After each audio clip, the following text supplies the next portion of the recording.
Bonjour, messieurs, dames. Ravi d'être ici. Je vous remercie pour votre intervention.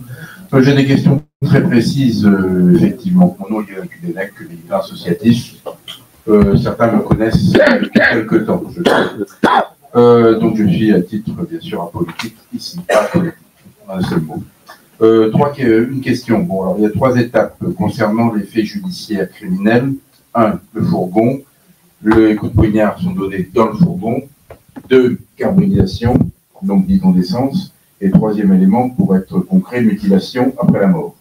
C'est le déroulement logique. Voilà. Ma question est précise. Bon, les coups de poignard, on ne peut pas les identifier puisqu'ils sont donnés dans le huis clos d'un fourgon. A priori, les témoins, on ne les trouve pas facilement dans ces cas-là. Et 2e élément, par carbonisation, par contre, là, il y a des bidons d'essence. Donc, il aurait été, a priori, aspergé d'essence en public. Il se trouve que un certain nombre de témoins étaient là, nombreux, et tous avec ce qu'on a aujourd'hui à notre époque, des téléphones portables. Donc, c'est-à-dire qu'ils ont tous des téléphones portables et utilisent, paraît-il, des cellulaires. Alors, il se trouve, qu'en est-il de tous ces portables qui ont dû être confisqués? D'abord, je crois, d'après le domaine public, qu'ils ont été désactivés par certaines personnes qui ne voulaient pas que l'on retrouve les données. Et on aurait réussi à retrouver les données qui étaient sur les portables. Je me fie à ce que j'ai vu sur la toile. Donc, qui sont ces personnes qui auraient filmé, puisque par une barbarie manifeste dans tous ces procès, des actes quand même de meurtre. Et a-t-on pu retrouver les données de ce téléphone portable? Il paraît que oui. Le 3e élément, c'est M. Maître qui est là. Qu'en est-il des interpellations qui ont lieu sur le territoire national? Vous m'avez parlé de l'homme de Blida, qui avait un véhicule immatriculé, je crois, en Kabylie. Peut-être de ce monsieur? Non, parce que j'ai cru voir qu'un monsieur originaire de Blida, un monsieur aurait été interpellé à Blida, et qui aurait eu un véhicule qui aurait été, paraît-il, immatriculé en Kabylie. Il aurait été interpellé. Il faut voir sur la toile. Hein. Pas grave. Essayez de poser la question oui, et tout ça. Après, je vais essayer de répondre et de mettre... Il y a la 2e partie. Il y aurait des interpellations sur le territoire national. Et ensuite, il paraît que certaines familles auraient donné des noms de personnes de leur famille, et les auraient, comme on dit, livrés à l'autorité de police. Est-ce que c'est confirmé? Donc le 3e élément, les mutilations, bon, bah, c'est post-mortem. Moi, je pense, personnellement, ce qui me gêne, c'est tous ces portables qui existent. Ont-ils été totalement désactivés, occultés? Et comment n'a-t-on pas pu avoir, à notre époque, des images saisissantes de corps que l'on brûle et qui sont carbonisés en public, parce qu'à notre époque, avec le portable, on photographie tout et n'importe quoi. Voilà, je vais m'arrêter là, puisque tas de personnes vont parler. Je vais essayer de répondre directement. Merci pour la question. Et là, on est vraiment dans le technique. J'aimerais juste donc reconstituer un petit peu les faits. Pour comprendre notre position, et je parle de moi-même, et pour comprendre aussi ici, c'est qu'on n'est pas qu'il y a des personnes qui peuvent être accusées par des articles du Code pénal, même des articles conformes à la loi internationale. Mais là, ce qu'on dit, premièrement, le dossier a été sorti de son contexte. De mort d'homme, on est là dans un autre contexte, on parle d'incendie, de complot contre l'État, de préméditation, membres d'organisations terroristes, intelligence avec un ennemi extérieur, les incendies en Kabylie. Les victimes, donc, font partie de ce dossier. Donc là, ce que nous demandons, c'est que ce dossier doit retrouver son sens logique de parler sur la victime elle-même. Ça veut dire, si on demande ça, c'est que nous demandons réellement et effectivement la justice pour cette victime. Vous voyez ce qu'il faut bien comprendre. Ça veut dire, si nous demandons de revoir le dossier, c'est pour qu'il y ait une vraie justice. par rapport à ce qui s'est passé. Donc, ceux contre qui, nous n'avons aucun élément matériel et immatériel. Matériel et immatériel.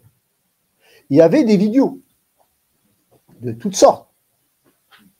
Donc, ces personnes-là qu'on déclare innocents ne paraissent dans aucune vidéo. Et encore plus, il y a des rapports techniques où on peut tracer la présence des personnes concernées. Et contre ces personnes-là, dont on a des listes, ils étaient même pas sur les lieux. Et ils ont nié, bien sûr, les accusations sous la torture, soit devant la police judiciaire, devant le juge d'instruction et devant le juge de fond. Et on n'a pas d'SMS, d'appels téléphoniques, de photos, amateurs officiels, de vidéos, de témoins qui accusent ces personnes. Et j'ai cité tout à l'heure des personnes dans ce sens. Donc ces personnes-là doivent être libérées. 1. 2. Une personne qui était présente. Il faut recontextualiser. Dans un cadre comme celui-là, est-ce que celui qui a giflé une personne a l'intention de tuer? Parce que là, on parle de justice, on ne parle pas de politique. Un juge doit savoir à ce que réellement, un jeune de 18 ans qui a donné un coup de poing dans le thorax contre quelqu'un qui est présenté comme étant un pyromane, est-ce qu'il a l'intention de tuer? Et est-ce qu'effectivement, il a participé à la mort, au lynchage et aussi aux dégradations de la dépouille de la victime? Moi, en tant que juge, je me posais la question.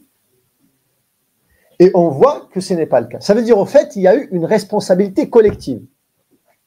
C'est quoi la responsabilité collective? C'est de mettre l'ensemble des accusations sur l'ensemble des personnes présentes sur les lieux. Et même des personnes qui n'ont rien fait. Ça, c'est inacceptable. Ça, c'est inacceptable. Maintenant, un juge aussi, quand on parle des éléments scientifiques, il faut bien comprendre, on est dans le cadre de la justice. Je prends l'élément scientifique, qui est le rapport du médecin légiste. Je lis. Je trouve que, là, je ne défends pas ceux qui ont dégradé la dépouille. Là, je vais répondre sur ça. Je vais voir que l'absence de suite au niveau de l'estophage en faveur, etc., il dit déjà décédé au moment de l'incendie. Ça veut dire au moment où la victime a été carbonisée, la victime était déjà morte. Donc là, autant que juge, je dois me poser la question, qui a tué et comment il a été tué et à cause de quoi il a été tué? La réponse en là. Donc là, l'épuisement physique et la présence de traumatisme à la tête, etc., donc sont liés directement et sont responsables de la mort. Donc il y a eu un coup qui a été donné au niveau de, on appelle cette partie-là, la nuque, il y a eu de l'épuisement. Ces deux éléments qui l'ont tué. Donc là, en tant que juge, je chercherai, bien sûr, celui qui a causé un tel coup. Donc là, on doit faire un travail de justice. Le problème, c'est ça. Le problème, c'est que le rapport scientifique, c'est que l'enquête n'a pas été faite dans le sens de déceler, de prouver, de démontrer la responsabilité individuelle en matière pénale pour tout un chacun. C'est là le problème. Le problème, il est là. On n'a pas accusé tout un chacun avec ce qu'il faut. Et l'enquête n'a pas été faite dans ce sens. Vous pouvez la voir. C'est une enquête bâclée. Avec plus de 100 accusés, avec une telle complexité, le rapport d'enquête de la police judiciaire a été finalisé dans 10 jours. 10 jours. Dans des jours, et en plus, l'enquête n'a pas été faite par la police locale qui connaissait mieux les citoyens, le contexte, peut-être même les informateurs, a été faite par une autre autorité judiciaire à Alger Centre et bien sûr sous l'égide de la DGSI. C'est ça le problème. Et donc, nous avons un rapport scientifique qui le dit et qui démontre clairement ce qui s'est passé. Normalement, on aurait aimé, le juge d'instruction va se dire, oh là là, donc là on a un rapport scientifique, maintenant on va orienter l'enquête dans ce sens. Le problème, c'est qu'ils ont ramené les accusés au lieu de leur poser des questions pour démontrer la responsabilité de tout un chacun. Parce qu'il y a des moyens pour quelqu'un dénonce l'autre et démontrer un petit peu le rôle et tracer le schéma et faire ce qu'on appelle, ceux qui ont fait des études en commerce, etc., l'arbre logique, pour démontrer, donner au juge tous les éléments nécessaires. Eux, ils se sont concentrés sur quoi? Vous êtes du MAC? Je ne suis pas du MAC. Tu es du MAC. Tu es du MAC? J'étais du MAC. Tu es du MAC. En fait, au lieu de se centrer sur les éléments réels pour déterminer la responsabilité pénale, on faisait de la politique. On cherchait qui était du MAC, qui a relation avec le MAC, qui j'aime. Là, je l'ai, vous pouvez le voir. On a Yassine Kish, contre qui on n'a aucun élément. Nechak, pardon. Désolé. On part sur sa page. Qu'est-ce qu'on trouve? Il a cliqué j'aime, par exemple, sur quelqu'un qui est militant du MAC, etc. Allez, on roule. Accusé, condamné à mort. On y va. Il n'est pas le seul. C'est ça le problème. Ce que nous demandons, il faut bien comprendre, c'est la justice pour la victime et justice pour les innocents. Voilà. Justement, je rebondis subjectivement.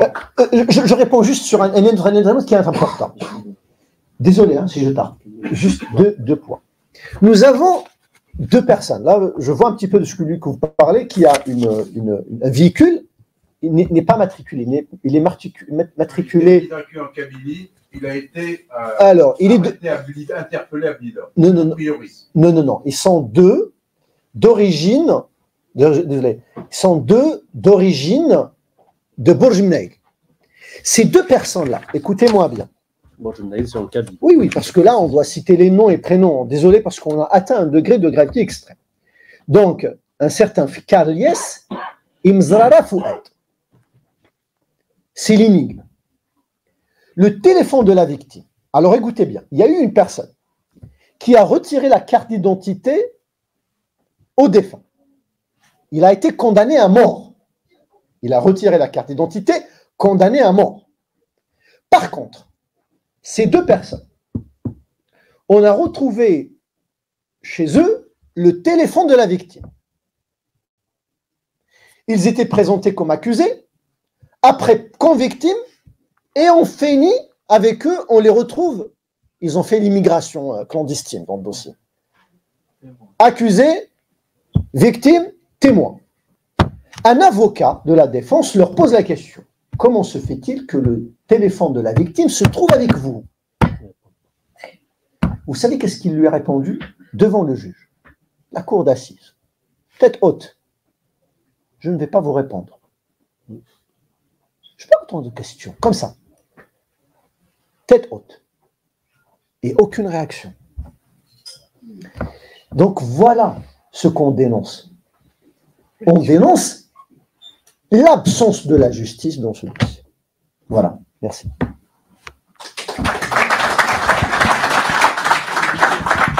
Moi, je veux juste, monsieur, attirer votre attention à une chose très importante. Les faits sont là. Il y a une personne qui a été arrêtée, qui a été mise dans un fourgon de police, qui a été tuée et qui a été mutilée après.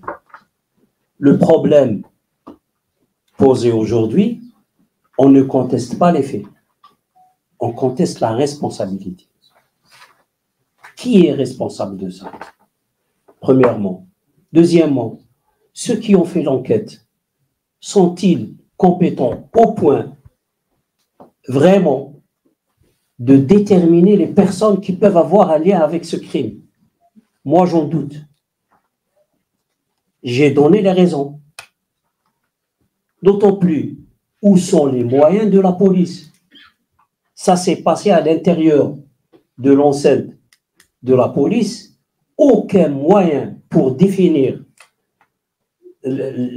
au moins technique, où sont les caméras vidéo.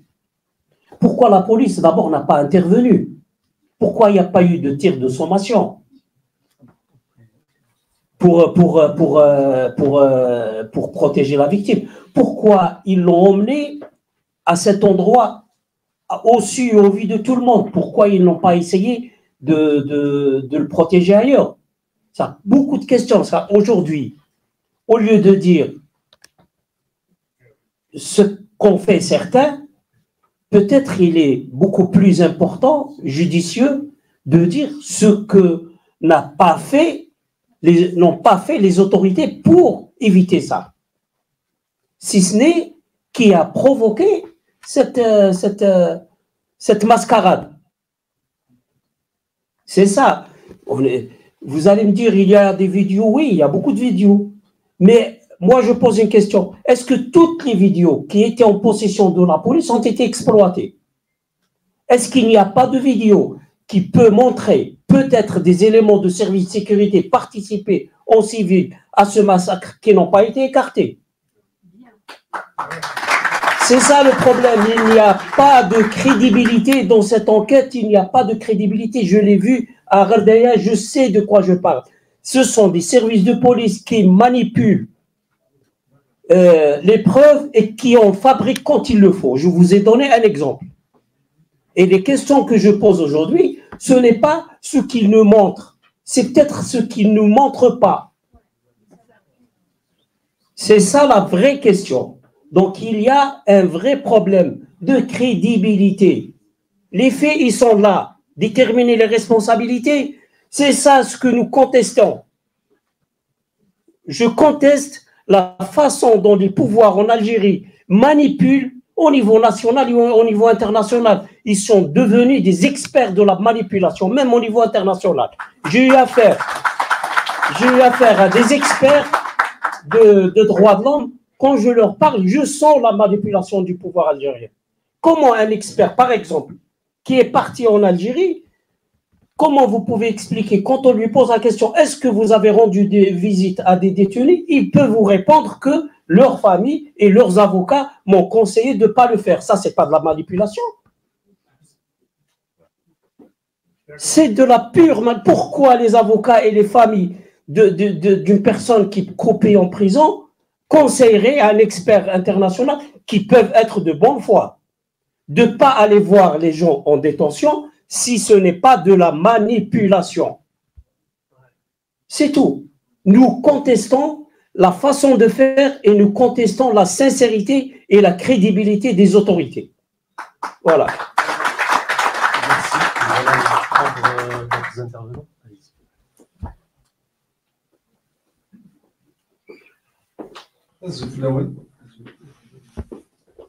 Premièrement, merci les intervenants. Merci pour la Ligue des droits de l'homme pour cette initiative à l'occasion de 75e anniversaire de la Déclaration des droits de l'homme. Alors, je vais être simple et bref et efficace. Déjà, commençons par le procès de Jamal Ben Smaïl. Je cite qu'est-ce qui a été rapporté dans le Moudjahid, même si ce n'est pas une référence. Hein. Parfois, ça donne une référence. Ouais, mais là, c'est intéressant. En fait. C'est le peuple qui a entamé l'enquête préliminaire. De son côté, le collectif de la défense de la famille de Jamal Ben Smaïl a rendu hommage au peuple algérien pour son rôle dans cette affaire. Ce titre, en fait. Qu'est-ce qu'on attend d'une justice comme celle de l'Algérie? De base. Tout le monde le sait, pourquoi c'est un procès politique. Il faut le dire, il faut pousser la réflexion en fait. Oui, c'est un procès politique. C'est un procès politique qui est orienté contre le MAC, contre le souverainisme kabyle. C'est un châtiment d'une 20 ans de présence en Kabylie après le soulèvement de 2001. Pendant 20 ans, il y avait une organisation politique qui porte des idées nouvelles, qui porte un projet nouveau pour le peuple kabyle. Et de là, il y avait une assise sociale en Kabylie, et notamment dans la région d'Arbanat-Yirafan, et notamment dans le village d'Ouadachagini. Parce que quand on regarde leur profil, parce qu'on doit s'intéresser au profil de ces gens-là, de ces gens-là qui sont accusés d'un meurtre, d'un tel meurtre. On regarde par exemple les Idrissi, il est là parmi nous, c'est un ancien du MAC, c'est un ancien souverainiste, c'est quelqu'un qui veut une Kabylie, qui a une autre vision. On regarde Varrouche, c'est la même chose. Varrouche, c'est la même chose. Et en plus, les accusations qui sont portées, on ne parle plus de l'affaire de Jamal Besmel, on parle d'autre chose. Et plus que ça, ce dossier-là, il faut dire, c'est minable, c'est un truc de malade. Vous voyez, moi, il a mis avec Madaïma, Zizi Hassan. Il est cité dans le dossier. Mais vraiment, il est cité dans le dossier. Mais pour quel objectif? Pour quel objectif tout ça? Qu'est-ce qui s'est passé après? Tout le monde sait qu'est-ce qui s'est passé en Kabylie depuis 2019. Il y avait toute une mobilisation, même si on est d'accord avec les Hirak ou bien on n'est pas d'accord, etc. Et ça a commencé par la Kabylie, ça a commencé en Kabylie. Et ainsi de suite. Après, la Kabylie s'est mobilisée, etc. Et après, il y avait les élections présidentielles de 12-12, etc. qui étaient boycottées par la Kabylie. Encore une fois, la Kabylie se dégage. On ne reconnaît pas son régime-là. Et ainsi de suite. Tout est politique. Il n'y a rien au hasard. Là, le procès de l'Arbana Thilatan, c'est un châtiment pour la Kabylie, pour toute la Kabylie. D'ailleurs, ce n'est pas un châtiment. Qu'est-ce qui se passe actuellement en Kabylie? Tous les kabylistes, tous les écrivains, tous les penseurs, tous les militants, ils sont interdits de s'exprimer. Même pas pour une conférence. Ils sont interdits de quitter le territoire national algérien. Et combien de militants kabylistes, ils peuvent même pas rentrer en Kabylie. C'est tout le dossier là. Et en plus, qu'est-ce qui s'est passé pendant le mois d'août 2021? S'il n'y avait pas l'assassinat de Jamal Besmel, qu'est-ce qui va se passer en Kabylie? Il faut revenir au contexte. Maintenant, qu'est-ce qui s'est passé? Pendant des mois et des mois, la population kabyle, elle était obligée d'affronter seule, désarmée, coronavirus et ça. Combien de morts il y a les merna? On n'a même pas les statistiques. Et en plus que ça, même si les diasporas kabyles un peu partout dans le monde, ils ont essayé d'aider la Kabylie, mais ils étaient entravés. Ils étaient entravés d'acheminer les secours en fait. Et la population kabyle s'est rendue compte qu'en quoi l'État algérien, il ne peut pas garantir leur sécurité. Et qu'est-ce qui s'est passé pendant les feux?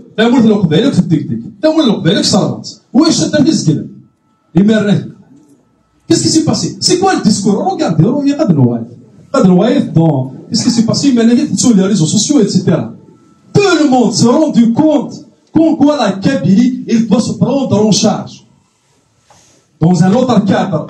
Parce que l'Algérie représente une menace pour la Kabylie. Qu'est-ce qui s'est passé? Ils ont inventé il faut dire la vérité. Ils sont en avance planeur. Ils ont leur labo, ils ont leur service, ils ont tout, ils ont réfléchi, etc. Ce qui s'est passé à l'Arbana, il faut dire, l'assassinat de Jamal Besmel, c'est un acte quand même inhumain. Mais qui l'a organisé? Qui l'a organisé? Pourquoi la police là, qui n'ont pas protégé? C'est la responsabilité de l'État. C'est à l'État de protéger ses citoyens. C'est pas au peuple. Vous garantissez que ben oui. Dans un monde fou, etc. Il y a les moutesses, ben oui. Et qu'il y a des ben oui, c'est la foule. L'esprit de la foule. Mais là, on est dans une nouvelle stratégie de l'État algérien, ce qu'on appelle l'extrême violence dirigée contre un peuple désarmé. Et en plus, là, on parle de l'élite kabyle, etc. Il faut dire la vérité. Cette élite-là, l'Algérie, parce qu'il y a une élite kabyle algérianiste. Ils sont d'accord avec le régime algérien. C'est parce que, d'essence, il y a un mouvement qui porte une autre idéologie nationaliste kabyle. Ils sont pas d'accord. C'est l'élite qui bloque le projet d'indépendance de la Kabylie, là, d'une autonomie. C'est ce qui est vrai. Alors ça les arrange, qu'est-ce qui s'est passé avec l'affaire de Jamal Besmel, ça les arrange, qu'est-ce qui se passe actuellement en Kabylie. Parce que c'est de politique. Et réclamer, moi je suis contre cette ligne de défense, réclamer un procès équitable pour les détenus de l'Arbana, je suis contre tout ça. Il faut demander simplement leur libération. Il faut penser à la mobilisation générale en Kabylie ailleurs pour leur libération. Sinon, ils sont faits aujourd'hui, ah non, je voulais te donner un autre exemple. Ils ont fait aujourd'hui les 38 Papa Ndjar. Il y a bien un seul Papa Ndjar. Donc ça, c'est quoi il faut vous créer 38 Papa Ndjar. Il faut parler de politique. On parle plus de justice. Tout ça, le dossier là, c'est fait. Il n'y a rien. Mais c'est très bien. C'est très bien, qu'est-ce qu'il a fait, etc. Il nous a démontré encore une fois qu'on quoi, voilà, il y a maintenant. Où est-ce que tu reçois ça? Où est-ce? Mais la demande de justice, c'est cool.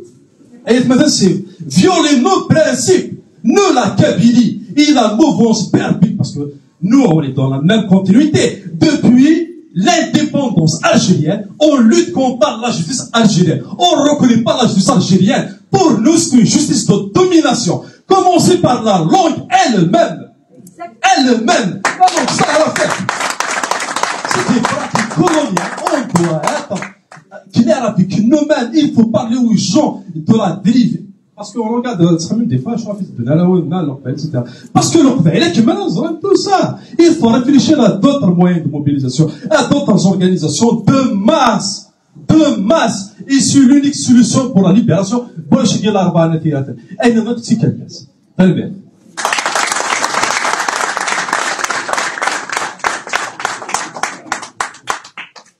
Je vais dire, pardon, c'est pas une question de réponse, mais porter un commentaire.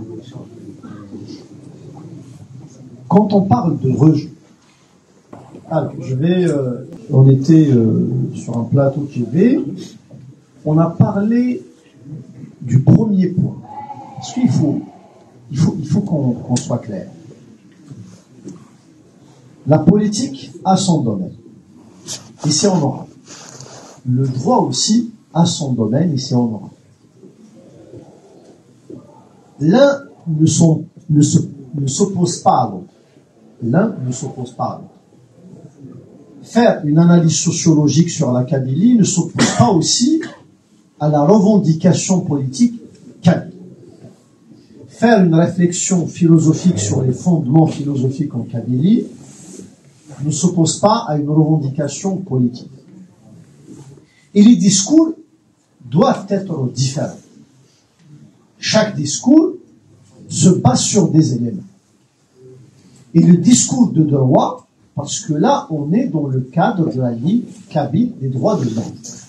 Donc, le nom l'indique, nous ne portons pas un discours purement politique, mais on porte un discours de droit. Après, s'il y a des militants politiques qui vont prendre ces éléments sur le champ politique, c'est honorable. Ça, c'est le premier point. Le deux, peut-être la majorité peut le savent. Mais nous, on s'adresse aussi à la communauté internationale. On s'adresse aussi à la société civile. On s'adresse aussi à la propagande. Parce que c'est une propagande qui est lancée contre nous. Donc nous devons développer des arguments, dénoncer les mensonges, déjouer les stratégies de l'ennemi avec un discours soutenu. Ça, c'est le numéro 2. Et le numéro 3, quand on parle dans le point numéro 1 de nos demandes, on dit, parce que les éléments de langage, il faut bien écouter, quand on parle d'éléments de langage, sur le plan du droit, on parle de rejet du dossier. Il faut bien comprendre. Quand on parle du rejet du dossier, ceci veut dire clairement, Maître est à côté avec Massalavah, sur le plan aussi intellectuel, c'est clair. C'est qu'on refuse cette justice. Et Maître Debbouze aussi a utilisé un élément encore du droit, c'est la crédibilité du gouvernement algérien. Donc le fait de parler aussi sur la crédibilité, c'est clair que cette justice est problématique et à rejeter. Maintenant, c'est vrai qu'il y a beaucoup de personnes qu'on demande clairement leur libération sans condition. Mais nous devons aussi voir en face qu'il y avait mort d'homme. Parce que là, regardez bien ce que j'ai dit tout à l'heure. On cherche la justice. Donc, quand il y a mort d'homme, il faut aussi qu'il y ait justice pour la victime. Et les responsabilités doivent être déterminées selon les normes de droit. À ce que je chasse maintenant, la problématique que nous n'avons pas une justice kabyle. Donc là, on traite avec une autre justice dont on connaît les problématiques. Et c'est un point de force. Et de par le passé, la mobilisation citoyenne a réussi à obliger des pouvoirs despotiques et même coloniaux à libérer des détenus et même à se plier à la volonté populaire d'organiser volontairement un procès équitable. Mais je suis tout à fait d'accord, s'il n'y aura pas de poids populaire, intellectuel, d'élite, politique, juridique et artistique aussi, il ne va pas y avoir, bien sûr, une gain de cause dans cette affaire. Voilà ce que j'ai à dire. Merci. Juste dans le sens du jeune homme là-bas, il faut absolument penser à la mobilisation de la diaspora qui se tait, qui se cache, rien que pour pouvoir aller quelques instants en été en Kabylie. Alors que bientôt, elle n'aura plus de pays. Au point où vont les choses, il n'y aura plus de Kabylie.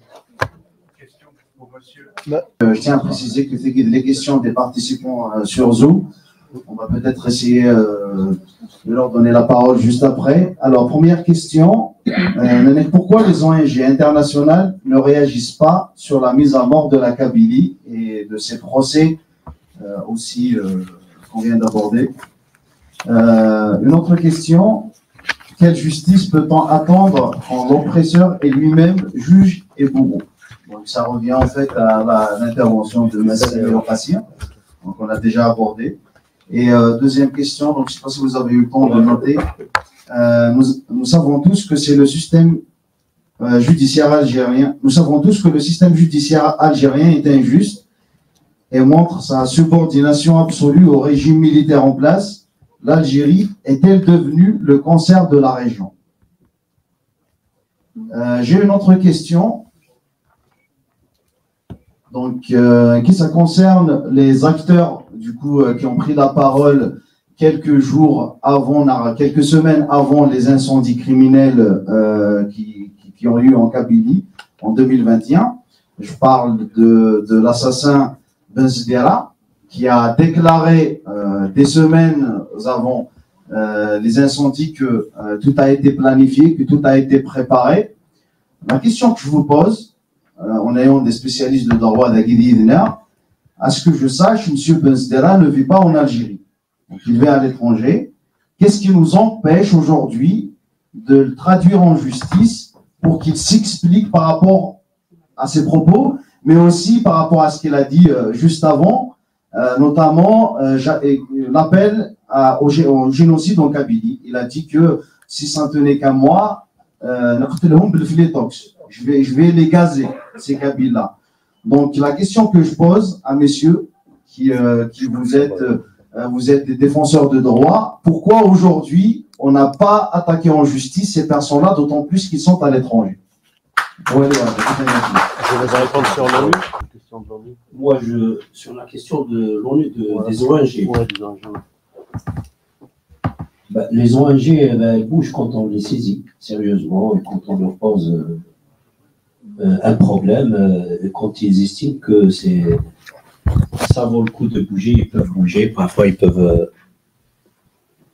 C'est un peu compliqué le système au niveau international. Il faut savoir que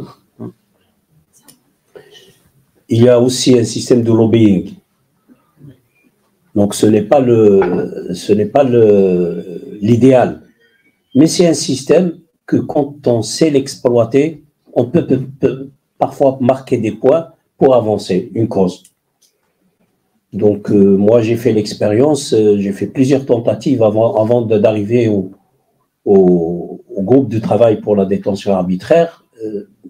Une dizaine de tentatives avant ont toutes échoué parce que non, il faut avoir de bons techniciens et il faut bien connaître comment s'introduire dans ce système d'ONG international. Et il faut savoir pas seulement les ONG, parce que aussi il y a des instances onisiennes qui peuvent intervenir. Donc il faut savoir quel mécanisme, en quel moment et par quelle technique l'atteindre. Ça c'est vraiment. Et puis c'est pas l'idéal. Parfois ça vous paraît évident et ils peuvent vous dire non, ça c'est pas de notre ressort. Et puis aussi il faut savoir qu'au niveau international il y a beaucoup de problèmes qui sont posés, semblables aux problèmes qui sont posés en Algérie, peut-être parfois pire, peut-être moins, etc. Donc, en fait, les ONG et les instances internationales ne s'auto-saisissent pas. Il faut vraiment arriver et convaincre. Pour le dossier, pour vous dire, le dossier de Fra Kemeldin, pour arriver à ce que le groupe de travail pour la détention arbitraire soit saisi de ce dossier, dans les travaux de préparation que j'ai menés avec d'autres militants, j'ai dû faire le déplacement à Genève, j'ai dû expliquer la complexité de la situation du MSAB, je crois, à une bonne dizaine d'experts internationaux qui sont conseillés pour les gens qui travaillent dans ce domaine. Si en arrivant à les convaincre que c'est pour les gens qui travaillent dans ce domaine, si en arrivant à les convaincre que c'est important, qu'ils peuvent écouter. Mais sinon, parfois, ils n'écoutent pas parce que d'une manière ou d'une autre, on ne fait pas ce qu'il faut pour être écouté. Qu'est-ce qui empêche de traduire certaines personnes qui sont à l'étranger devant la justice pour des faits ou des choses qu'ils ont commis? Moi, je vous dirais, rien n'empêche. Pourquoi c'est pas fait? Je ne sais pas pourquoi c'est pas fait. Il faut peut-être le faire, c'est tout. Moi, je ne sais pas. Alors, ceux qui ont essayé de le faire et qui n'ont pas pu le faire peut-être, ils peuvent savoir, ils peuvent vous dire pourquoi. Voilà, c'est tout ce que je peux dire. C'est tout, voilà. Il n'y a pas d'autres questions. Rien d'autre que par la mobilisation de la population, une mobilisation massive. Donc une prise de conscience et une réaction conséquente. Tout simplement, je ne pense pas qu'il y ait autre chose. C'est très simple. Tous les États, enfin la plupart des États, ont signé des conventions au niveau international.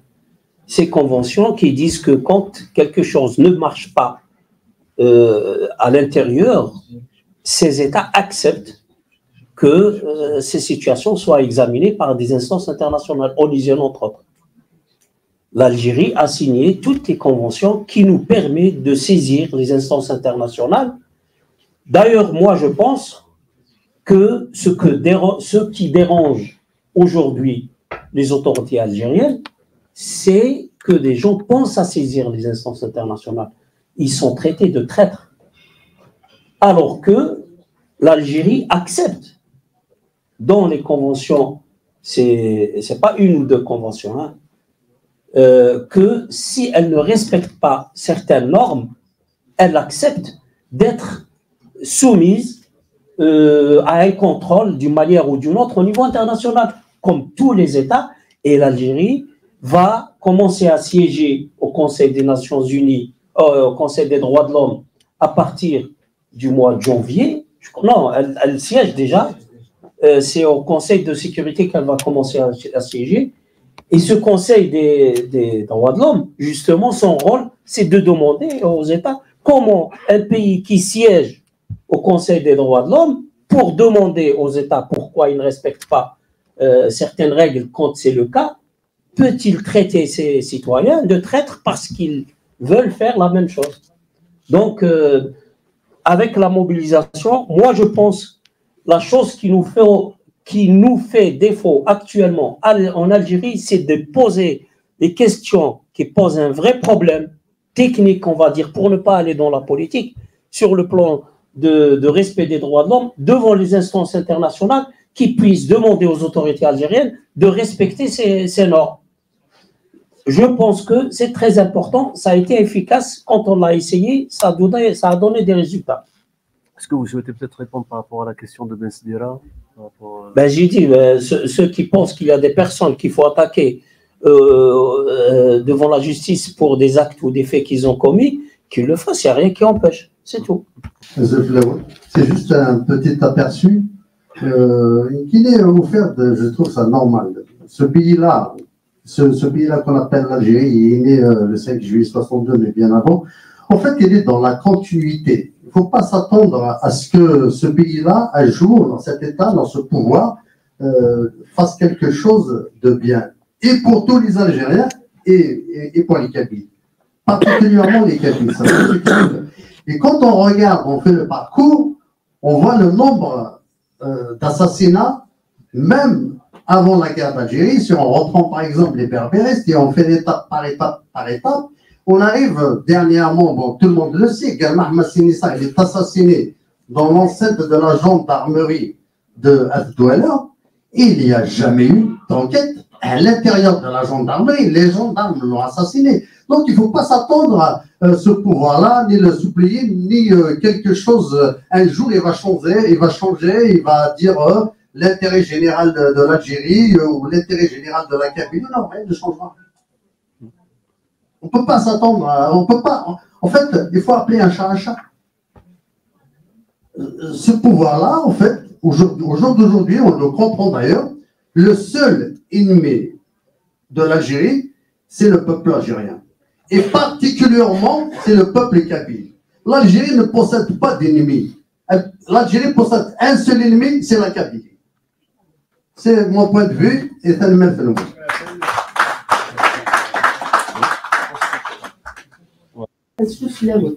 Justement, moi je suis d'accord que les jeunes des naines, les gendarmes doivent être libérés. Maître, si procès, les gendarmes nous, je ne sais pas, peut-être que je dis une bêtise, qu'est-ce qui nous empêche, nous, de faire comme un tribunal au nom de la Kabylie et de juger ceux qui ont brûlé les Kabyles? Parce qu'on parle de l'arbre, c'est normal, parce que c'est des jeunes. Il y a eu un mort, mais il y a eu quand même 34 condamnés à mort, sans parler des autres condamnations, sans parler des détenus qui sont comme le Lounis Hamzi, qui sont encore là-bas. Dans ce cas-là, est-ce que nous, en tant que Kabyles, on a le droit de siéger comme un tribunal et de juger les responsables de ceux qui ont massacré la Kabylie, où il y a eu énormément de morts? Parce que moi, ça m'ulcère qu'on parle, avec tout le respect que j'ai pour ses parents, pour des femmes, qu'on parle d'un seul mort et qu'on oublie tous les morts kabyles.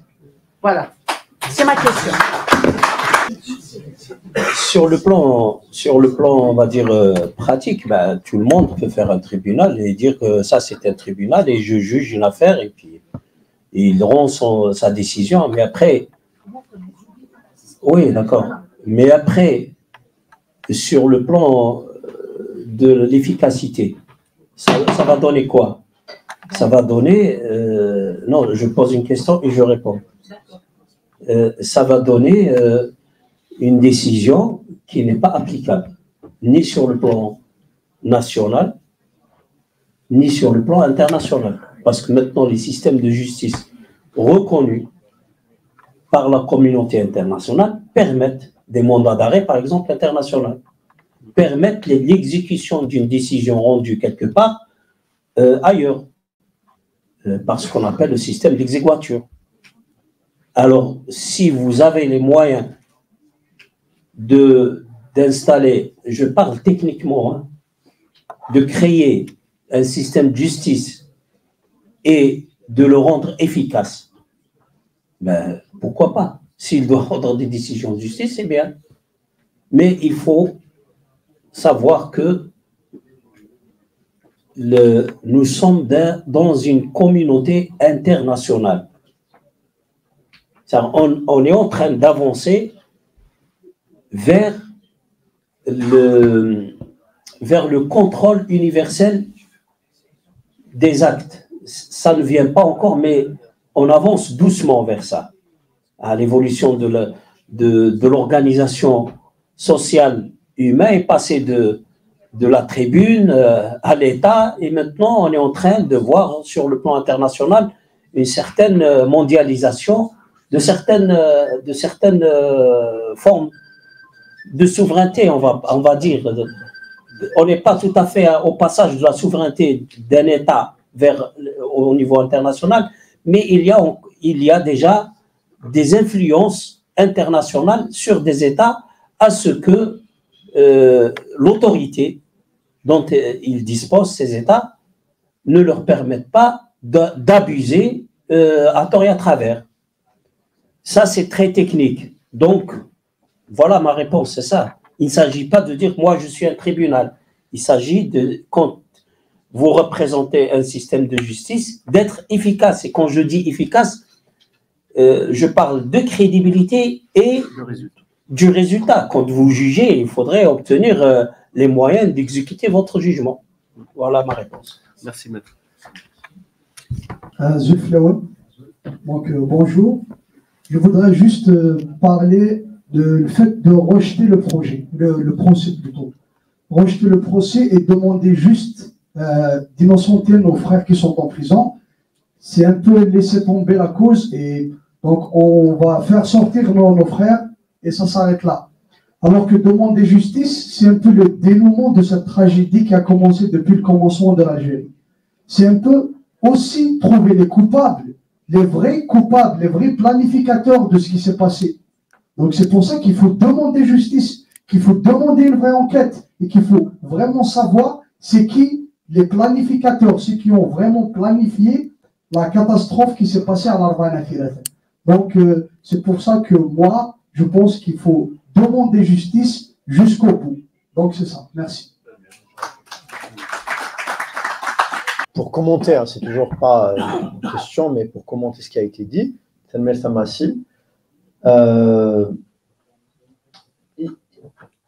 j'aimerais bien tout d'abord qu'on recentre un petit peu le sujet sur le thème de notre conférence.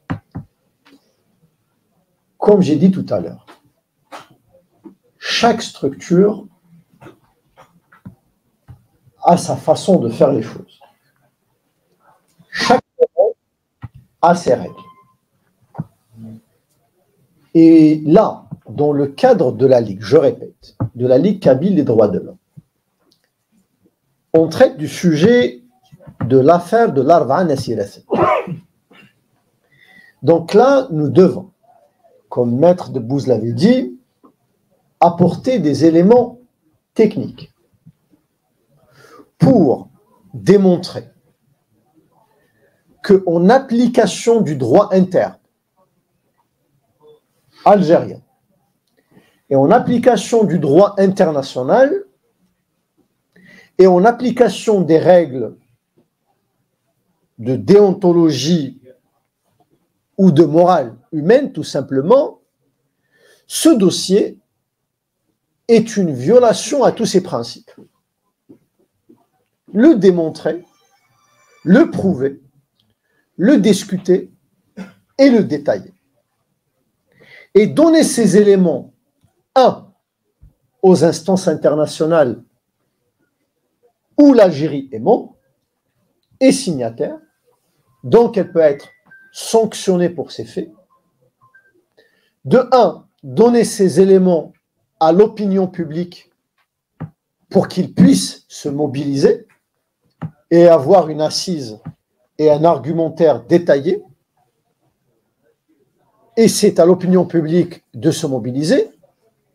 Nous donnons ces éléments à la classe intellectuelle pour développer peut-être une réflexion sur l'origine du malheur. D'ailleurs, c'est pour cela que Massalavah a essayé de détailler et de partir dans la genèse de l'idée de l'anticabilisme, et donc de donner ces éléments aux structures politiques, aux politiciens de développer un discours politique, mais mon rôle peut-être, en dehors de ça, peut-être je fais autre chose. Mais là, mon rôle, ce que j'ai à déclarer, c'est d'essayer de détailler et de déconstruire la version du gouvernement algérien sur cette question de l'affaire de l'Alvan Attila.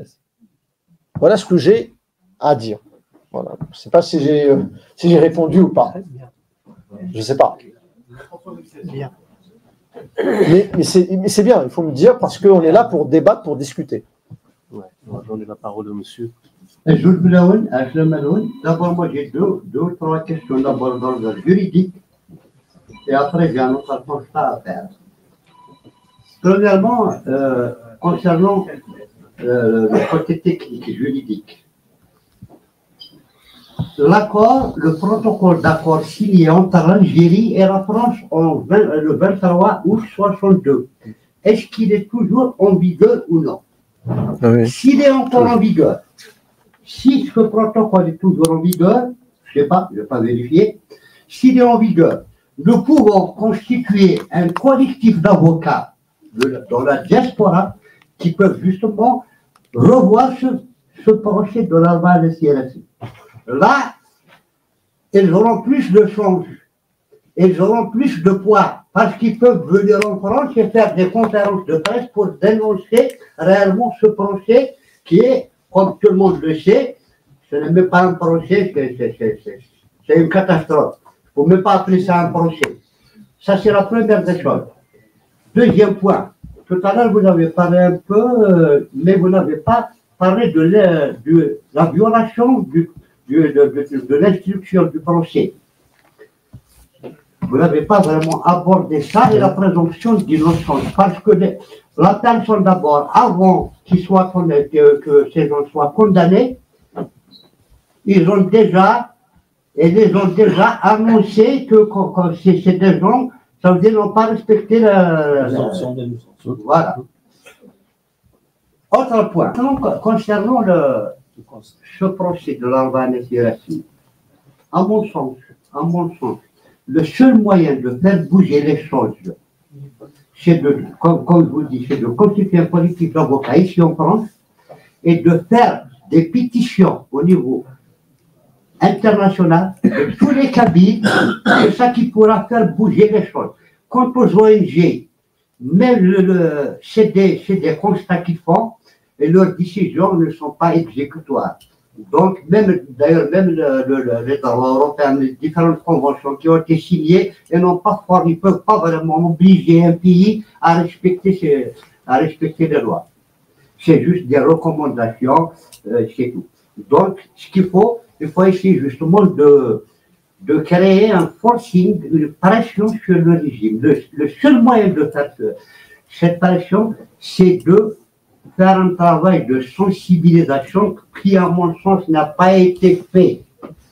Parce que faire, et en plus, tout à l'heure, ça commence à revenir, je constate que nous, les Kabyles, nous sommes toujours dans la réaction, alors qu'on devrait se situer dans l'action. Une fois qu'ils ont fait quelque chose, nous sommes là pour pleurnicher, pour essayer de discuter ce problème. Alors qu'on devrait avoir un programme d'action bien élaboré, réfléchi en profondeur pour voir où elle est, qu'est-ce qu'on devrait faire pour la Kabylie. Parce que cela va de notre existence. Exactement. Il ne faut pas faire des actions comme ça spontanées, qui sont des actions de réaction. Voilà, c'est tout ce que j'ai à dire.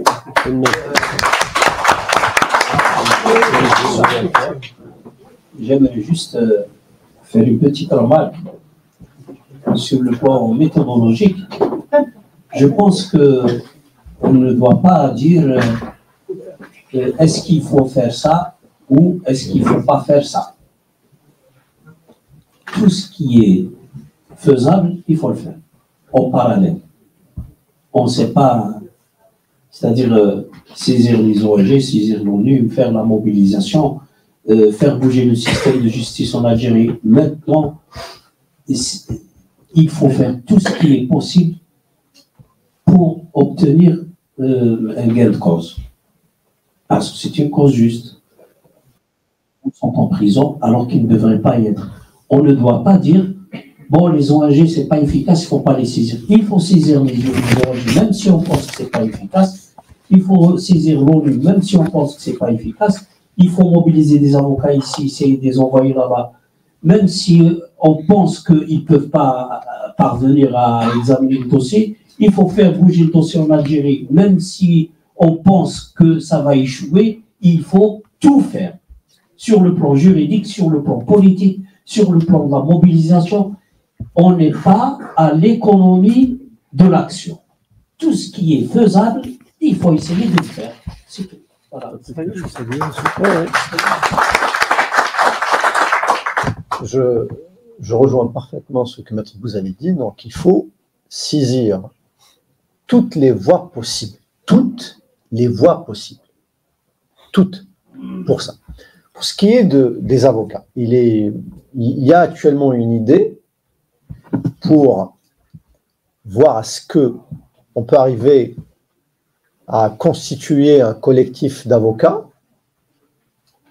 mais la problématique, surtout pour ceux qui n'ont pas la nationalité algérienne, donc de pouvoir entrer en Algérie et défendre le dossier, mais après, il peut y avoir un acte symbolique, ils vont demander donc un visa pour se rendre en Algérie et défendre ce dossier pour avoir une assise internationale à ce qui se passe en Kabylie. C'est-à-dire, même s'ils vont refuser le visa, quand même, il y aura un acte symbolique sur le plan médiatique. Donc, toutes les voies, oui, sont possibles. Il faut savoir que il y a une importance sur le plan de l'image. Chaque État, chaque gouvernement, y compris dictatorial ou autre, cherche une image. Dernièrement, donc, il y a eu la visite du rapporteur spécial de l'ONU. Donc récemment, c'est Marie Lawlor. Elle a fait des recommandations.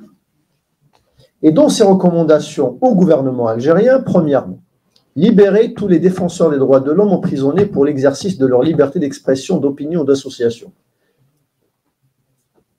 C'est important. Demain, vous êtes invité sur un plateau de télévision de la CNN. Vous allez toucher des millions de gens à travers le monde. Demain, vous allez, dans un simple sitting, donner une déclaration à France 24 ou à d'autres organes médiatiques. Et quand vous allez prendre un rapport d'un rapporteur de l'ONU qui dit ceci, au gouvernement algérien de libérer les défenseurs des droits de l'homme, ça veut dire là, on ne parle pas seulement des citoyens, des défenseurs des droits de l'homme qui sont emprisonnés du fait qu'ils sont défenseurs des droits de l'homme. Vous avez un argument solide. Vous avez de la crédibilité. Et c'est important d'avoir de la crédibilité. Nous sommes des êtres humains. L'être humain, avec le sens logique, avec un raisonnement, il peut rallier une cause. Et en usant de tous les moyens possibles pour avoir gain de cause, c'est louable. Et pas que. On voit clairement, par exemple, abolir l'utilisation des STN pour limiter les déplacements des défenseurs des droits. Et quand elle parle des défenseurs des droits, elle parle aussi des avocats. Il y a des avocats qui sont interdits de sortir des territoires. C'est aussi un argument qu'il faut utiliser. Parce que l'un des arguments actuellement donnés, ils disent, mais pourquoi les avocats du dossier à l'intérieur du pays, ils ne disent rien, ils ne dénoncent pas? Tout simplement parce qu'ils sont menacés. Tout simplement parce qu'ils sont interdits de sortir du territoire. Tout simplement parce qu'ils risquent gros. Tout simplement parce qu'ils ont des convocations pour venir chaque jour à la gendarmerie nationale. Tout simplement parce qu'on les menace de représailles à l'égard de leur famille. Ça, c'est important de le souligner. Actuellement, il y a des avocats qui sont exilés de force. J'ai à côté de moi Maître Debbouze. Il y a Maître Aïssa Rahmoun. Il y a d'autres avocats aussi. Il y a ceux qui ne peuvent plus parler. Il y a l'un des grands militants et défenseurs des droits de l'homme qui a fait un grand travail. C'est Zaki Hanesh, qui est aussi en exil, pour cause seulement parce que il a dénoncé l'article 87 bis. Il a fait un grand travail dans ce sens. Si je donne juste un chiffre officiel, sourcé, les personnes qui ont été accusées par l'article 87 bis, parce que l'article 87 bis, c'est l'un des éléments essentiels dans ce dossier, et qui a élargi le spectre de l'action terroriste vers l'action politique. Ça veut dire l'action politique, en condamnant le MAC ou les organisations indépendantistes kabyles ou souverainistes ou autonomistes, en usant de l'article 87 bis. Et l'article 87 bis, il criminalise directement l'action politique. Et là, nous avons la rapporteuse de l'ONU qui dénonce cet élargissement du champ d'application de l'accusation du terrorisme. Ça, c'est des éléments aussi à prendre en compte. Et si je donne par exemple des chiffres, le militant Zaki Hanesh estime qu'il y a depuis 2019 à ce jour, pas 2019, juste après la modification de la loi, et en élargissant le champ d'application de l'accusation de terrorisme, il y a plus de 1000 personnes accusées de terrorisme. Ça veut dire que ce dossier de l'Arba'a Thalathine n'est qu'un dossier parmi d'autres. Et les personnes qui ont été condamnées directement à des peines qui dépassent les 5 ans de prison ferme par l'article 87 bis, il y a actuellement 87 personnes. C'est énorme. Et actuellement, nous avons des personnes âgées, il y a 192 personnes actuellement qui sont poursuivies dans différents dossiers par l'article 87 bis. Et des personnes condamnées à plus de 5 ans de prison. Ça veut dire que c'est des peines qui peuvent aller jusqu'à la peine de mort. Et des personnes qui n'ont rien fait. Parce que ce dossier de l'Arba'a Thalathine n'est qu'un dossier parmi d'autres. Le dossier de Babanjar n'est qu'un dossier parmi d'autres. Le dossier de Kamal Abdel Fakhar, c'est un dossier parmi d'autres. Et c'est ça les éléments que nous voulons véhiculer et propager. Et là, vous êtes aussi les citoyens qui doivent prendre ces éléments-là et travailler dessus pour construire un discours politique et avoir gain de cause. Merci, maître. Nous allons bientôt clôturer cette séance. Donc on va peut-être prendre 2 dernières questions, si vous voulez, avant de clôturer. Oui, sur le jugement, 2 minutes, on m'entend. Est-ce que vous avez fait appel du jugement? Vous avez fait appel du jugement, on en est encore au stade de l'appel, pas de la cassation. Cassation. Ah, vous êtes, donc on va juger en droit. Ah, la touche pas. Oui. C'est un pouvoir en cassation. Oui. Vous pensez qu'il sera jugé quand, à peu près? Aucune idée. Attendez, pas un dialogue. Posez-moi. Tout simplement parce que je dis sur le dossier Naïd, normalement, il sera jugé alors même qu'elle sera déjà sortie de prison dans 6 mois. Voilà. Merci. Jamais elle sort de prison. Là, on ne sait pas, mais on sait que seule la mobilisation peut les faire reculer. D'ailleurs, si je peux parler un tout petit peu sur l'affaire de revenir un petit peu sur l'affaire de l'Arba'a Thalathine, il y a eu actuellement une grève générale à l'Arba'a Thalathine depuis 1 mois. Et les premières grèves, c'était une réussite à 100%. Et la population a enduré toutes les pressions possibles et imaginaires. Il y avait une répression, donc un encerclement de la région. Il y a eu des arrestations. Il y a eu même une personne qui a été arrêtée, mais heureusement après ensuite libérée. Mais le mouvement et l'action de la grève générale qu'il y a eu à l'Arba'a Thalathine a démontré que la mobilisation populaire peut arracher donc des avancées, bien sûr, dans le dossier. Et ils ont mobilisé tous les moyens contre la région de l'Arba'a Thalathine.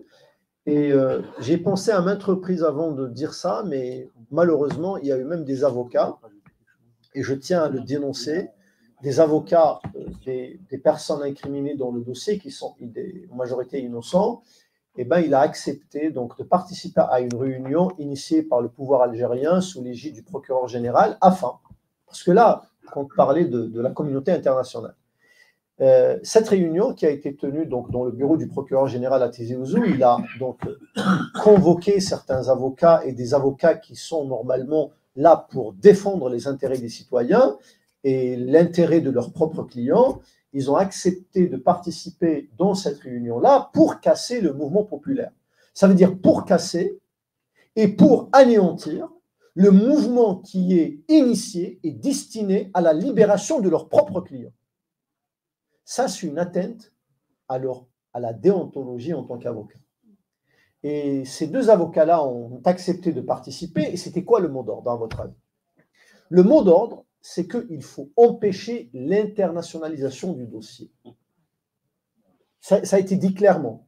On ne veut pas que ce dossier soit traité à l'échelle internationale. Et il faut, par tous les moyens, discréditer ceux qui parlent à partir de l'étranger, qu'ils soient avocats, qu'ils soient politologues, qu'ils soient militants, qu'ils soient responsables politiques, qu'ils soient responsables d'associations, qu'ils soient artistes. Tous ceux qui sont à l'étranger doivent être discrédités.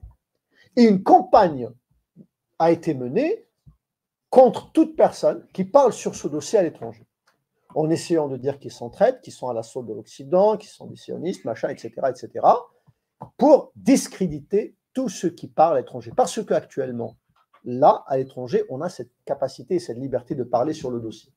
Et eux, c'était ça. Il ne faut pas que ce dossier soit traité à l'international. Et ils ont essayé de manipuler donc, les familles des détenus parce qu'ils étaient vraiment mobilisés contre la décision de justice pour leur dire, écoutez, n'ayez pas peur. Ils ont dit ça, hein. N'ayez pas peur, le dossier est au niveau de la Cour suprême et on verra, il peut y avoir des solutions. Et écoutez, s'ils continuent de parler, ça va déranger ceux qui sont en haut, ils vont continuer à forcer sur vos enfants. Voici comment on utilise la manipulation politique. Mais parce que, l'autre argument que je peux développer, si réellement ces gens ont fait quelque chose, si réellement, pourquoi dire aux familles de détenus, là on va essayer de voir les choses, là les décideurs ne vont pas apprécier du fait que des personnes vont parler de l'étranger, et du fait que des personnes vont parler de l'étranger, cela va rajouter d'autres accusations sur les personnes qui sont en prison. Ça veut dire qu'il y a quelque chose à cacher. Ça veut dire que ce dossier est politique. Donc là, ce que nous devons faire, c'est de ne pas attendre le retour du dossier de la Cour suprême. Au contraire, il faut continuer de militer, de mobiliser jusqu'à ce qu'on va avoir gain de cause. Voilà. Merci pour les conférenciers, pour toutes les explications que nous avons données. J'ai deux questions à poser. Je rebondis d'abord sur la base de ce que vous venez de déclarer, à savoir il ne faut surtout pas pousser à l'internationalisation de la question, de ce dossier. Mais justement, ça ressemble beaucoup à ce que nous avons vécu dans le ZAD, justement, entre 2013 et 2014. À chaque fois que des militants prennent la parole pour essayer de dire, bon, c'est un crime d'État, il faut dénoncer, parce qu'à un certain moment, on ne peut pas aller chez les policiers pour se plaindre des policiers, chez le juge pour se plaindre du juge lui-même. Donc à un certain moment, on a la conscience que, on est devant un crime d'État. C'était clair et net, même si parfois on ne trouve pas les mots pour le dire, mais on le sent, on le vit. Donc ma question, c'est quelle est la suite à donner à ce dossier au niveau juridique? Est-ce que quelque chose qui sera comparable à ce qu'a fait Maître Debouze sur l'affaire de Kenneth Nifrar qui a bien abouti, ou ce qu'a fait Maître Sofiane Chouita sur l'affaire de Babengel qui a bien abouti? Disons, quand je dis bien abouti, ça ne veut pas dire que Babengel a été libéré, mais il y a bien une décision dans l'ONU, des organismes d'organisation, des structures de l'ONU. Et on sait très bien que l'Algérie, le pouvoir algérien, il donne beaucoup d'importance à l'image qu'il va avoir au niveau international. Donc il faut le gêner au maximum sur ce plan. Et la deuxième question, c'est à un certain moment, nous avons pensé à déposer une plainte contre le crime d'État commis par l'Algérie dans nos actes. Et je dirais même, est-ce que ces crimes ils sont prescrits? Je ne sais pas moi, est-ce qu'il faut un certain temps, ou bien à tout moment on peut déposer une telle plainte. Et pareil pour les crimes d'État commis en Kabylie, parce que dans ce dossier, il y a les deux crimes. Il y a le fait, en fait, il y a trois crimes. Le fait de faire assassiner Jemal Ben Ismaïl, c'est le premier crime. Le deuxième, c'est le fait de faire condamner des gens qui sont plutôt victimes, de les rassembler comme ça et de les condamner sur ce crime. Et le fait que l'État algérien, en tant qu'État, justice, police, enfin toutes ces structures se sont mobilisées pour commettre ce massacre en Kabylie, en incendiant la forêt en Kabylie, en brûlant à vif plus de 400 personnes, et puis en essayant de condamner des innocents après avoir sacrifié symboliquement, comme l'a appelé tout à l'heure la tête de pouce, Jemal Ben Ismaïl, comme l'arbre qui cachait la forêt, qui n'existait pas. Merci. Debouze, sur la question des plaintes internationales. Oui. Théoriquement, les crimes contre l'humanité, les crimes d'État, de guerre, les crimes d'État, théoriquement, ils sont imprescriptibles. Voilà. Il n'y a pas de prescription sur ces dossiers-là. Mais parfois, il y a une prescription quand vous avez des éléments probants au moment voulu et que vous ne faites rien. Et qu'après une période injustifiée, vous essayez de bouger, ils vont vous dire mais c'est des cas vraiment, limités. Mais il faut avoir un dossier, il faut avoir un bon dossier, c'est ça le problème. Si on a un bon dossier solide, on peut le présenter, bien sûr. Je veux juste faire une petite remarque. On n'est pas obligé, quand on fait un constat, on n'est pas obligé de proposition en même temps une solution. C'est-à-dire quand moi je fais le constat d'un problème, je ne suis pas dans l'obligation de vous dire, puisqu'il y a ce problème, voilà la solution. Je peux vous dire, ça c'est un vrai problème, mais moi je n'ai pas de solution. J'appelle les gens à chercher une solution. Mais ce n'est pas parce que je n'ai pas de solution que je vais pas poser le problème. Nous avons beaucoup de problèmes en Algérie, et sérieux. Et pour certains, on ne peut pas imaginer de solution pour le moment. Ça n'empêche qu'on doit les poser. Au niveau national, à l'intérieur, c'est clair, on étouffe, on n'a plus les moyens de défendre nos positions à l'intérieur du pays. C'est la raison pour laquelle on essaye de trouver des espaces à l'extérieur du pays qui nous permettent de défendre nos positions ou les positions de ceux qui ont des droits que nous estimons sont opprimés. Ce n'est pas un crime, mais en Algérie, c'en est un. Moi, ça me fait rire quand quelqu'un me contacte, il me dit « Si vous êtes un homme, rentrez en Algérie et dites ce que vous dites. » Ça a quoi à voir, être un homme et rentrer en Algérie pour être mis en prison, peut-être pour être tué, mais je peux le dire ici. Vous pouvez l'écouter en Algérie. Il est où le problème que je le dise ici ou en Algérie? Il n'y a pas de problème.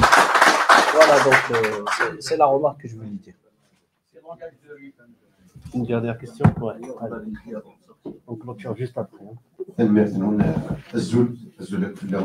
Moi, j'ai une petite question pour Maître Saad Debouze. J'appelle Dassalah, un avocat qu'on connaît tous, surtout avec l'affaire de Kamal Benfra. J'ai envie de lui poser une question à propos. Ce n'est pas une question piège, Dassalah. Ah bah, tu peux poser des questions de piège, il n'y a pas de problème. Il va répondre avec des pièges. Mais sinon, moi, je dois la poser. Et même Hamzavé, c'est normal si l'on pense quelque chose à propos de l'indépendance, de l'aider la nouvelle génération, et y compris, on voit, il y a même l'ancienne génération qui pense à autre chose, passer à autre chose, parce que ça, je pense que c'est une conséquence de tout ce qui s'est passé, même avant 1960, même avant l'indépendance de l'Algérie. Donc, moi, je pose ma question. Qu'est-ce que vous en pensez de cette idée de l'indépendance de la Kabylie, de bâtir un État libre et indépendant? Et dans le cas, si la Kabylie accédera à son indépendance, est-ce que nos frères, qu'on considère qui sont chers à nos cœurs, nos frères Mzav, est-ce qu'ils vont suivre la même démarche que la Kabylie? Parce que je pense, si on continue dans cette lancée, je pense le pays qu'on appelle l'Algérie, il s'étouffe de plus en plus et ça va être une implosion. Et il n'y a personne qui va reconnaître son frère. Donc, est-ce que, j'imagine que vous n'aurez pas la réponse par rapport à ce qu'il en pense, mais vous, en tant que Mzavi, qu'est-ce que vous en pensez de tout ça?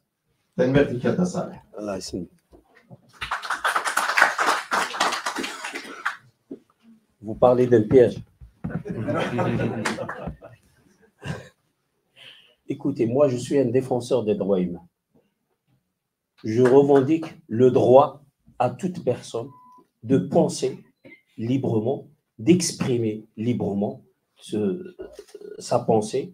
C'est ça ce que je revendique. J'ai des opinions politiques. Il y a une réalité sur le terrain.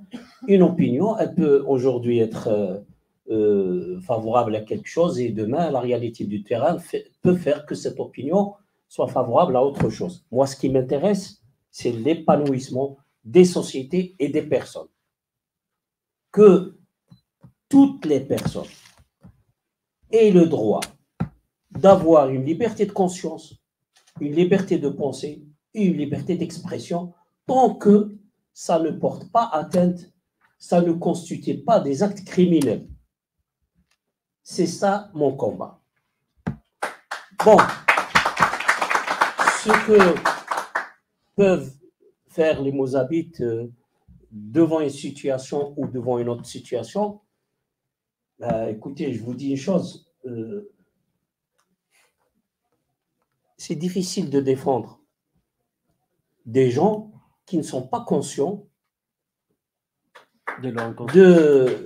des problèmes qu'ils sont en train de créer eux-mêmes ou des inerties qui leur lient les mains. Je ne parle pas seulement des problèmes avec le pouvoir algérien. C'est-à-dire, c'est très difficile de dire à quelqu'un que voilà le diagnostic, vous avez des forces d'inertie qui vous tirent vers le bas, le monde avance, mais vous êtes bloqué et il ne prend pas conscience de ça. Ceci dit, ça reste aussi dans le cadre des libertés des gens. Si quelqu'un il veut rester dans une situation donnée, en étant conscient de son choix, on ne peut pas le forcer quand même à changer. Voilà donc ce que je réponds. Très bien, merci Maître Salah Boulouz et merci à tous les conférenciers. Est-ce que vous pensez vraiment que c'est sur le plan du droit, du respect des règles internationales qu'on fera revenir l'Algérie à respecter C'est une question posée à qui? Nous tous, mais... Parce qu'on a tout fait en fait. Il y a toutes les instances internationales l'interpellent sur le manquement au droit. L'Europe, les États-Unis, l'ONU, n'est-ce pas? Et depuis longtemps. Et elle est toujours là. Elle continue à exister, à exercer la justice. Donc voilà. Je pense qu'on a déjà répondu à cette question. Eh ben, je suis désolé. Non, mais pas de souci, mais juste pour résumer ce qu'on avait dit tout à l'heure. Ici, nous donnons des éléments. C'est-à-dire, il y a un débat sur des dossiers, sur du droit. Nous donnons des éléments sur une réalité donnée. Et ce qu'on avait dit tout à l'heure, c'est que maintenant, c'est à la classe politique et à l'opinion publique de faire face à ces responsabilités. je rejoins à ce que M. Maître Debbouze avait dit à l'instant même. Ça veut dire c'est aux citoyens, à un certain moment, de se décider sur le choix qu'il veut pour son avenir. Et on fait ce travail pour conscientiser le peuple, pour conscientiser les citoyens, afin qu'ils réagissent contre l'injustice, et la réaction contre l'injustice, et la défense des droits contre l'oppression est un droit humain. Est un droit humain. Donc notre message est ça. On se bat sur le droit et pas sur l'injustice. Il faut bien comprendre. Ça veut dire si on est là et dire aux gens qu'il faut réagir, qu'il faut se mobiliser, etc., c'est à la base aussi des éléments qu'on a. C'est à la base de revendications de justice, d'égalité et de liberté.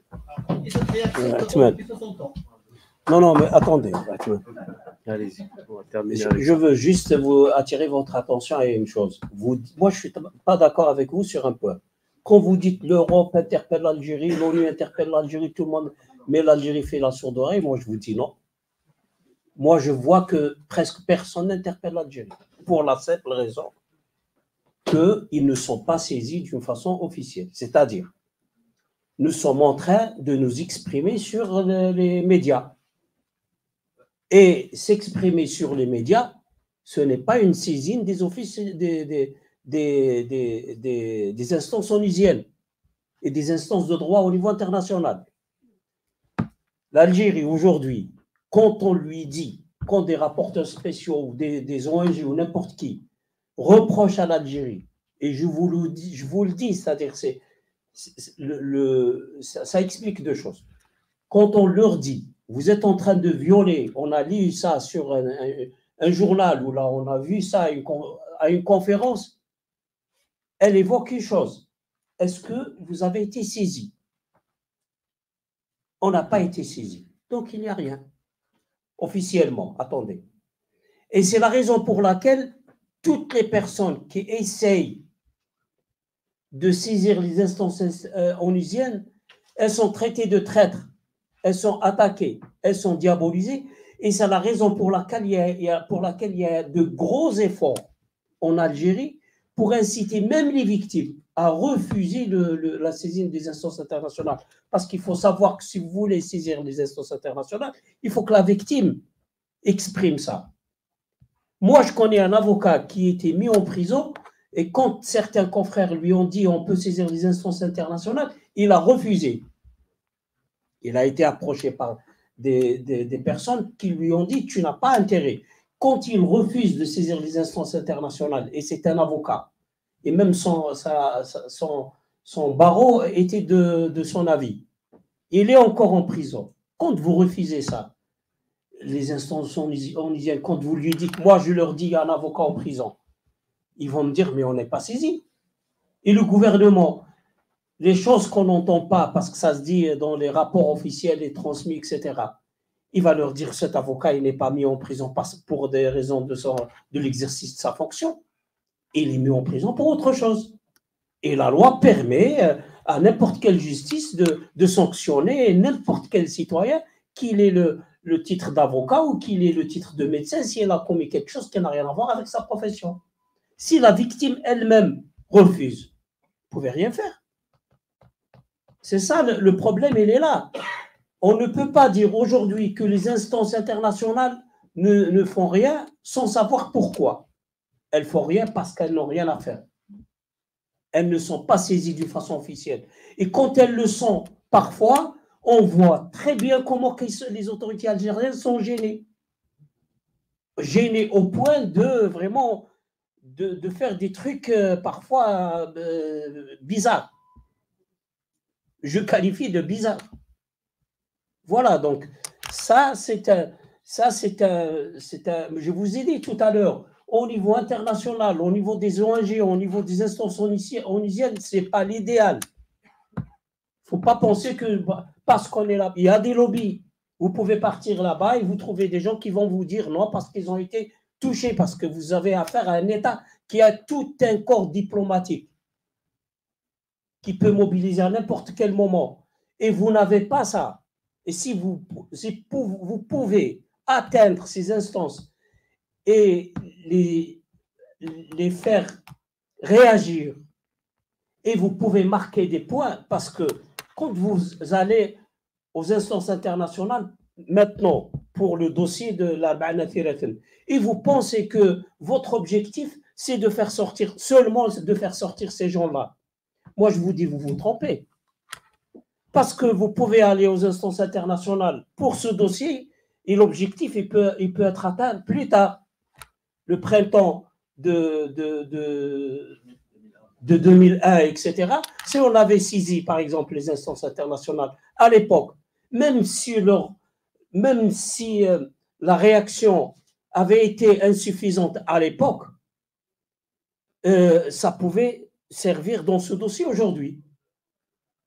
Le rapport de Baba N'Jad, dans le rapport dans la décision, l'avis de Baba N'Jad, il y a un paragraphe très important qui dit que ces dernières années, nous avons reçu beaucoup de plaintes des militants amazirs de cette région.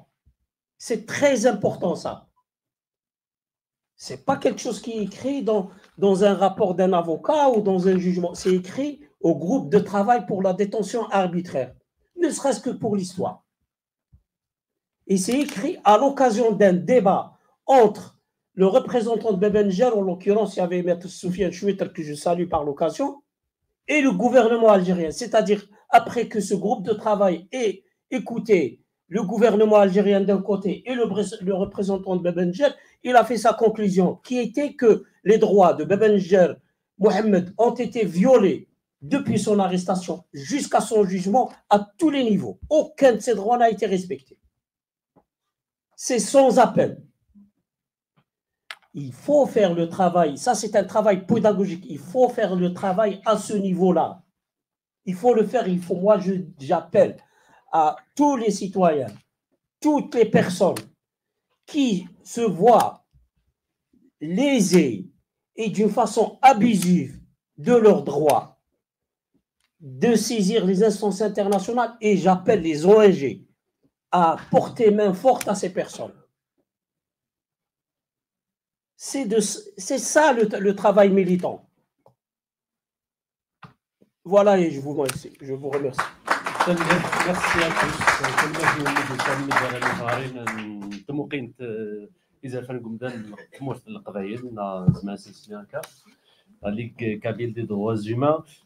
Je vous informe juste avant de clôturer, il y a un hommage à Freusen à 20h à Clichy, 108 à Clichy dans le 92. C'est 108 qui est de Clichy. 92 110. Ouais. Voilà. En tout cas, on est là pour discuter, échanger. Merci. Today, December the 5th, 2023, I conclude my official visit to Algeria at the invitation of the government of Algeria. As Special Rapporteur on the situation of human rights defenders, I am an expert appointed by the UN Human Rights Council to assess the situation of human rights defenders globally. I'm an independent expert of the United Nations, and I'm independent from government, civil society and other actors. I came to Algeria without any preconceived ideas of what I might find here, and over the course of the last 10 days in Algiers, Tizi Ouzou and Oran met in good faith with scores of government officials, civil servants and human rights defenders. It is clear to me that human rights defenders who choose to operate outside of the government-designed civil society framework face serious difficulties which also impact on their families. Furthermore, time and again I heard about the lack of transparency in relation to suppressive actions taken against human rights defenders, where little information was provided about who gave the order against them, on what authority, and for what reason. Numerous individuals made reference to some sort of political police force which would exist in the shadows and which would not seem accountable to any transparent oversight. Sadly, some human rights defenders I intended to meet refused or cancelled at the last minute for fear of reprisals. My visit was also overshadowed by a number of human rights defenders, members of civil society organisations, and victims of human rights violations being prevented from reaching Tizi Ouzou when I was there. Included in the definition of terrorism and throughout Algerian national legislation is the vaguely defined crime of undermining national unity. A charge which I heard from human rights defenders is being widely applied to them for a host of reasons. Kamira Knight Sid, a woman human rights defender and co-president of the World Amazigh Congress, the CMA, who promotes the cultural, economic and linguistic rights of the Amazigh people, was sentenced to 3 years in prison on such a charge.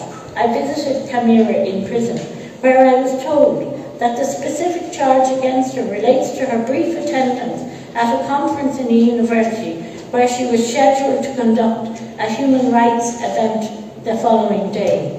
Because the exiled president of the autonomous movement of Kabila was making a virtual address to the conference, she was later arrested and tried on charges of undermining national security, unity, and belonging to a terrorist organisation, the latter of which she was acquitted.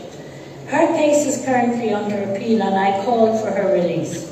I was also very glad to hear that while in prison, Kamira is being well treated, and it was clear to me how fond the prison authorities are of her. I met another human rights defender, Ahmed Mansari, in pre-trial detention, who is being investigated on charges under Article 87 bis relating to interviews he gave to overseas media platform on protecting human rights. He also told me that he was arrested by the police in October, that when he was arrested by the police in October, a picture of him meeting the Special Rapporteur on Freedom of Association Assembly was included in his case file.